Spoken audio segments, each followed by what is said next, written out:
What if, for 3 minutes in 2003, the entire world stopped? March 3rd, 2003, 3:03 a.m. Power grids worldwide spike, then die. Phones fail, flights lose contact. 3 minutes later, everything returns.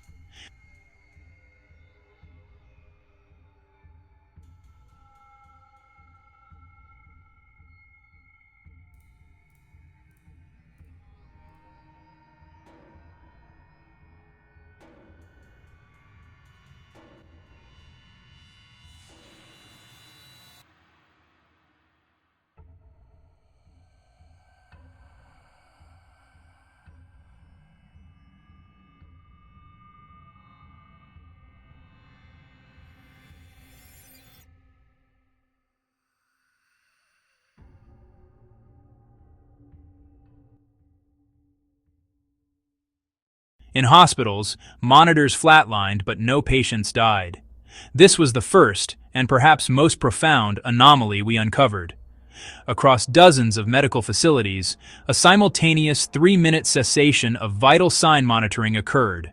Heart rates, blood pressure, oxygen saturation, all went to zero. Yet when the systems rebooted, not a single patient had suffered. It was as if the very concept of mortality had been suspended. We spoke to a night shift nurse from a trauma center in Denver. She described an unnerving silence, a complete absence of the usual beeps and hums of the ward. But more than that, she reported hearing a low, persistent hum, what she called a carrier tone, emanating from nowhere and everywhere at once. It was a sound that seemed to vibrate in her bones, a frequency just at the edge of perception. Her testimony was not unique.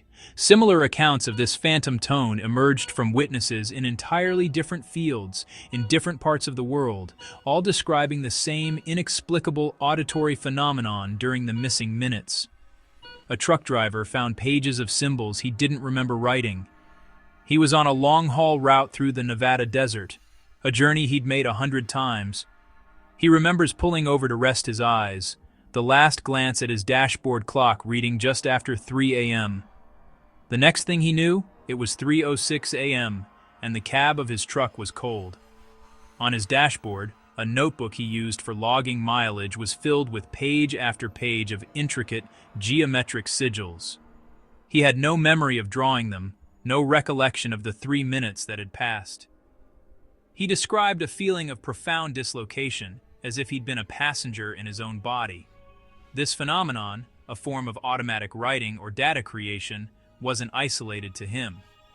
We found a parallel account from a software engineer in Bangalore who discovered a server log filled with thousands of stacked traces, each inexplicably tagged with the number 333, all generated during the outage.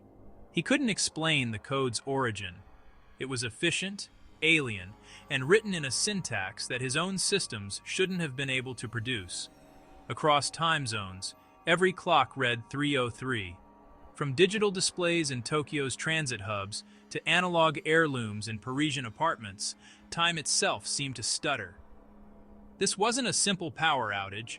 Atomic clocks, the very bedrock of our global timekeeping, maintained their integrity, yet the networks that distributed their signals faltered.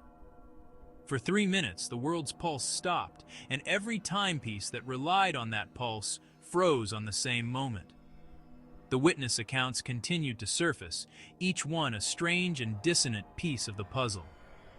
A sailor on a container ship in the North Atlantic reported his navigational compass spinning wildly for exactly 3 minutes before locking back onto magnetic north. A linguist studying archival audio tapes discovered a 3-minute segment of what should have been silence, now containing a faint, modulated whisper that defied phonetic classification. Each testimony, from the nurse's carrier tone to the driver's sigils and the sailor's compass, pointed to a single, coordinated event. A moment when the rules of physics, time, and consciousness were put on hold. The question we were forced to ask was not just what happened at 3:03 a.m., but who or what was bearing witness. In the immediate aftermath, there was only confusion. a global shared moment of stillness that defied all logic. But as the initial shock subsided, the human need for answers took over.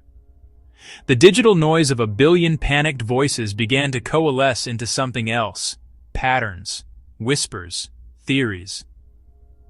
In the vacuum of official explanation, speculation became the only tool we had. We sifted through terabytes of data, cross-referenced thousands of anecdotal accounts, and listened to the static between the signals. From this digital archaeology, 4 dominant narratives began to emerge, each more unsettling than the last. The first, and perhaps most grounded in our own capabilities, points to a physics experiment gone catastrophically wrong, or perhaps catastrophically right. Somewhere, in a laboratory shielded from public view, a team of brilliant minds may have been pushing the very limits of reality. We found whispers of a clandestine project, codenamed Janus, aiming to manipulate space-time foam, the quantum fuzz at the smallest possible scale. The theory suggests they didn't just observe it, they punctured it. For 3 minutes, they may have created a bubble of localized, dilated time that accidentally expanded, its temporal shear wave propagating globally. The evidence? Anomalous neutrino bursts and graviton spikes were detected by independent observatories worldwide, all time-stamped at 0303. Bursts that official sources dismissed as sensor glitches, but which align perfectly with theoretical models of a space-time rupture. Did humanity accidentally press pause on itself? The second theory looks outward, to the stars. It posits that the event was not of our making, but was instead an act of external intervention, an extraterrestrial signal. Not a greeting, but a command. Proponents of this idea, many of them rogue astronomers and former SETI analysts, point to a ghost signal they claim to have unearthed from archived deep space radio telemetry. It was a complex, layered broadcast disguised as background radiation that peaked at precisely 0303. They argue it was a form of galactic calibration, a reset pulse designed to correct a planetary system that had drifted from some unknown cosmic standard. Was it a warning, a system diagnostic, or was it the prelude to something else entirely? The signal's structure was mathematical, elegant, and utterly alien. It wasn't a message to be read, but a function to be executed. A piece of code that used our planet's own magnetosphere as its processor, momentarily halting the clockwork of our world. The third theory abandons science for the supernatural. It suggests that what we experienced was not a manipulation of time or space, but of perception and reality itself. For centuries, mystics and esoteric traditions have spoken of the veil, a metaphysical barrier separating our mundane world from other planes of existence, other dimensions. This theory proposes that on that night, at that specific time, the veil became momentarily, almost imperceptibly, thin. It wasn't torn, but it became porous. For 3 minutes, the fundamental laws of our reality were suspended as it brushed against another. This would account for the deeply personal, often paradoxical experiences reported by witnesses, the feeling of being watched, the silent sounds, the impossible geometries glimpsed at the edge of vision. It wasn't that time stopped, it's that our reality was briefly overwritten by another, one where the passage of time as we know it is meaningless. A cosmic alignment, a planetary energetic shift. The cause is unknown, but the effect was a brief, terrifying glimpse into what lies beyond our comprehension. Or was it all in our heads? The final, and in some ways most disturbing theory, is that of a mass psychogenic event, a shared hallucination on an unprecedented scale. This hypothesis suggests there was no external trigger, no experiment, no signal, no thinning veil. Instead, some unknown environmental or biological factor triggered a specific, latent neurological response in a vast portion of the human population. A momentary lapse in our collective consciousness, a 3-minute dream from which we all awoke at the same time. But this theory struggles to explain the physical evidence. How could a shared delusion stop clocks? How could it create identical gaps in disconnected digital systems across the globe? If our minds merely imagined the pause, how did the world's machines agree to play along? This is the central paradox, an event experienced like a dream, but recorded like a fact. A ghost in our minds, and a ghost in the machine. Our investigation began with a simple question. What happened at 3:03 a.m. on March 3rd? We started where any global event would leave a trace, in space. We sought telemetry data from NASA's Deep Space Network, looking for any gravitational anomalies, any communication disruptions, anything out of the ordinary that could explain the strange reports that were beginning to surface from around the globe. We expected to find meticulous records, a complete and unbroken stream of information. Instead, we hit a wall. The official logs from that night? They weren't just classified, they were gone, wiped clean. Records that should have been preserved indefinitely simply ceased to exist for a period of exactly 3 minutes. An organization built on data integrity had a hole in its memory, a hole it refused to acknowledge. This wasn't just a missing file. It felt like a surgical removal, a deliberate act of digital erasure that only deepened the mystery. What could be so significant that the only solution was to pretend it never happened? We turned our attention back to Earth.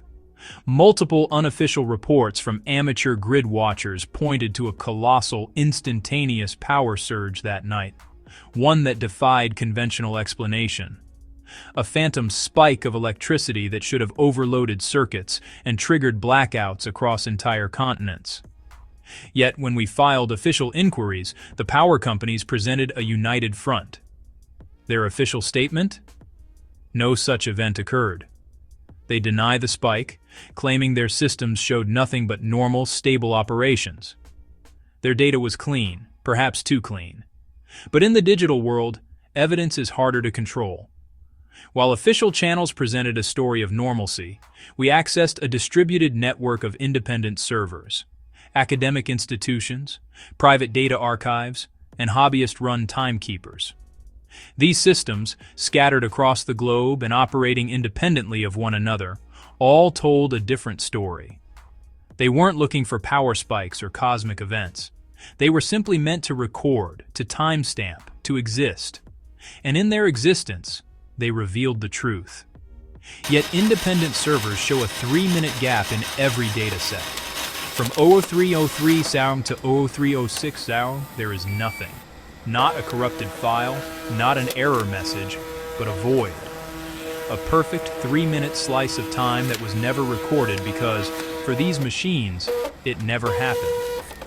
It was a synchronized global pause, a digital breath held across continents.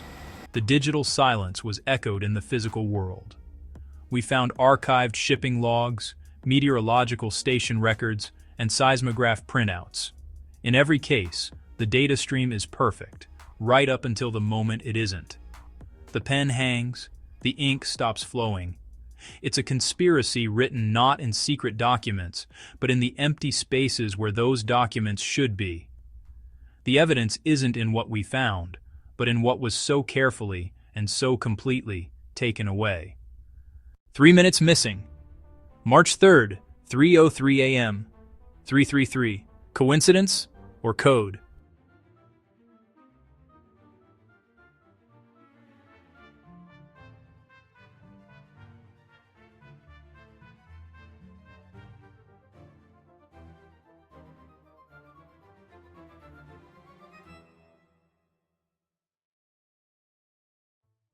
One security camera kept recording, everyone in frame, frozen, but one figure kept moving.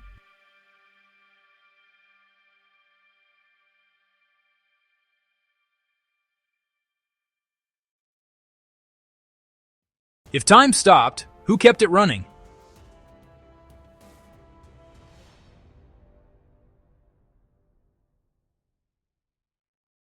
If you enjoyed this, please subscribe, like, and share. Thank you for watching. See you next time.